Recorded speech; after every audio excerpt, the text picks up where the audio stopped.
বর্তমানে আমাদের মধ্যে এই দুর্বল শক্তিটা একেবারে 30 পার হতে দেয় না, আমরা হারিয়ে যাই। আমাকে কথা বলতে হবে যুবক নিয়ে। তাহলে যুবক কারা?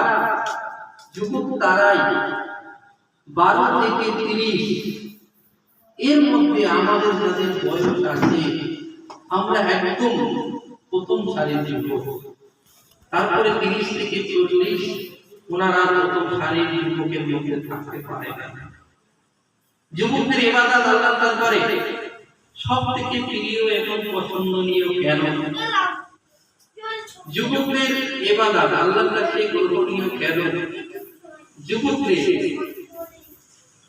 আল্লাহ তাআলা সন্তুষ্টি আল্লাহর কাছে অধিক প্রিয় কেন? এই পৃথিবীতে মানুষকে আল্লাহ চারটি জিনিস দিয়ে বানিয়েছেন। একটা কাম, লোভ, মোহ, মমতা। এই চারটি জিনিস প্রতিটি যুবকের মধ্যে পাওয়া যায়। কাম বাচ্চার মধ্যে পাওয়া যায়। কাম গৌরবেজনা একটা বৃদ্ধ দাদার মধ্যে পাওয়া যায়। আর এই পৃথিবীতে কেবলমাত্র বান্দাদেরকে পাঠিয়েছিলেন তার একটা মাত্র কারণ, আজমাইশ, পরীক্ষা। যে তার ভিতরে আমি সব কিছুই দিয়ে দিলাম, দেওয়ার পরে এই সব কিছু অপেক্ষা আমি মাবুদ, আমি প্রভু, আমি রব আমার পালন করছি কিনা। আমরা জানবো সূরা বাকারাতে আছে যে হারুত এবং মারুতের একটা ঘটনা। আমরা সবাই জানি ওমা ইউআল্লিমুনা সিহর ইল্লা বিমালাকাইনি হারুত ওয়া মারুত। আল্লাহ বলেন যে এই হারুত এবং মারুত পৃথিবীতে যে কাউকে তারা জাদু শেখাতো না অনুমতি ছাড়া।